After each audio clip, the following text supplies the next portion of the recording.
So welcome Homecooks to the Aspiring Lady Chef channel. If you want more videos like this, please subscribe now and click the notification bell icon so that you won't miss any exclusive recipes from my channel. Today we're gonna make salmon wellington. So let's do it right now. For the recipe, it's always located in the description down below. These are the ingredients we need for our salmon wellington. Our first ingredient is always the star of the dish. It's the boneless salmon fillet. Second is shiitake mushrooms. You can use any type of mushroom you like, but most of them are bland, while the shiitake gives more savory flavor to the dish. The third ingredient is both celery leaves. The first bowl is chopped and the other one is whole. Next ingredient is celery stalks. The fifth ingredients are carrots. It should be julienne. The next ingredient is salt for taste and seasoning. The next ingredient is all-purpose flour. Another ingredient that we need for our salmon dish is cheddar cheese. The next ingredient is ice-cold water, but make sure to use the liquid measuring cup. The last ingredient is cold butter. It can be salted or unsalted. After discussing all the ingredients, let's start now, home cooks, because I'm hungry. So let's cook! In order to make the salmon wellington, we have to gather all the ingredients for the puff pastry. It looks complicated, but it's easy to make. The following ingredients should be ready, which are plain flour, salt, cold water, and butter. The first step in making the puff pastry is adding the salt to the plain flour for taste and not making the puff pastry bland. Then mix them together.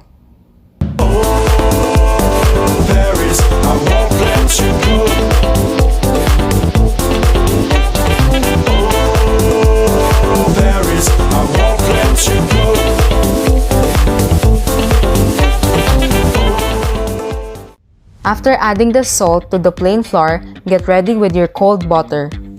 Next, place all the cubes of butter into the flour.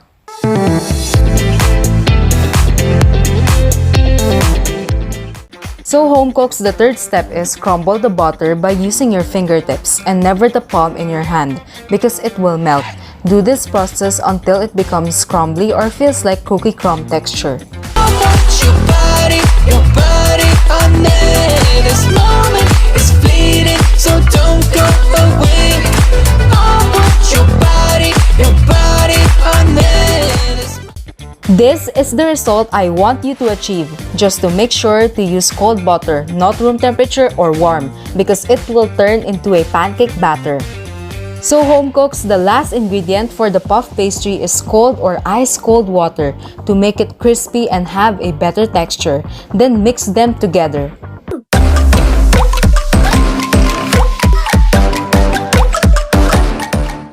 I know in this process it's too soft, so add some flour until it can hold its shape and form like a dough ball. But make sure to maintain a soft texture from the dough. Don't dry it too much by adding a lot of flour.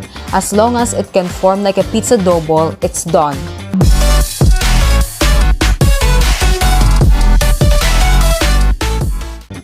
Just knead the dough for 10 minutes to stretch and develop the glutens.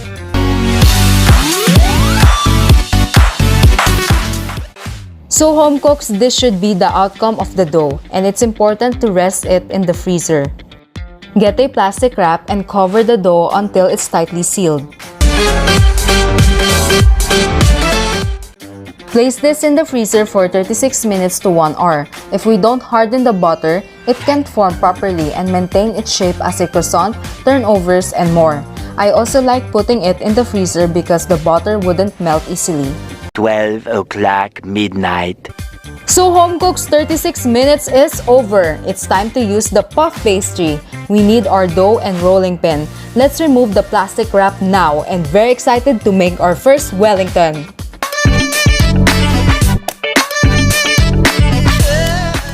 After that, place a handful of flour to prevent the dough sticking in the table and spread it all over the area. Then place the dough in the flour surface and it's time to roll it. The shape of our dough should be a big circle. Roll it per side just like how I do it to get an even shape.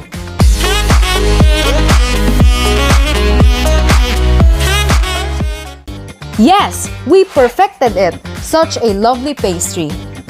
So home cooks, the next step is get the salmon fillet and place it in the middle of the dough.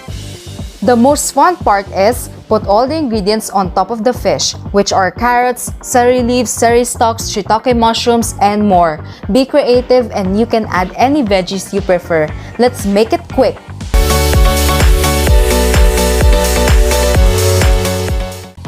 After adding the veggies you want, put some bechamel sauce on top to make it creamy and delicious. Delicioso!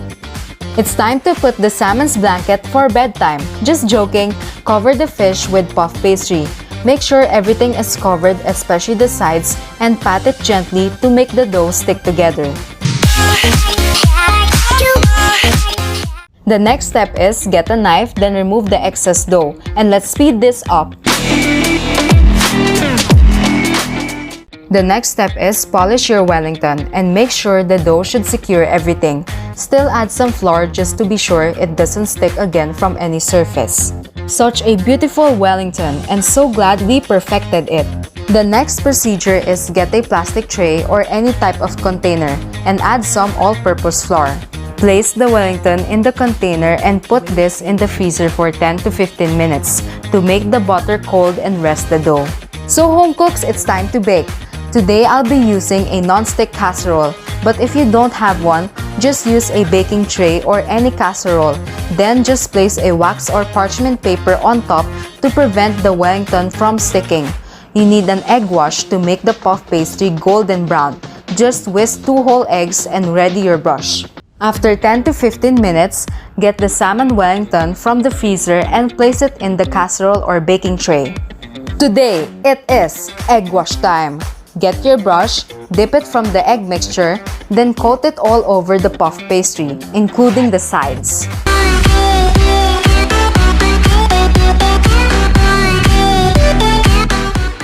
Next procedure is time to score the puff pastry for decoration. Use the knife and slice it lightly, then score this diagonally. Let's speed up the process, home cooks.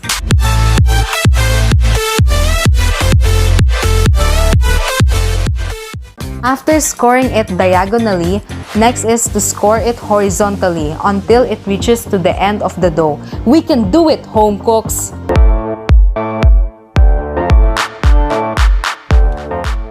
Next is add more egg wash to make it pure gold, and it would turn out beautifully.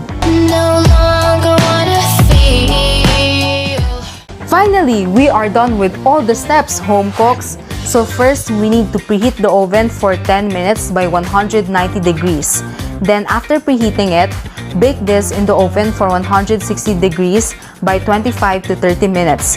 When your pastry on top is golden brown, place some parchment paper or foil on top to continue cooking the dough until it's crispy. 2,000 years later. I present to you our salmon Wellington, and we know what aspiring home cooks love to do is turning up the music.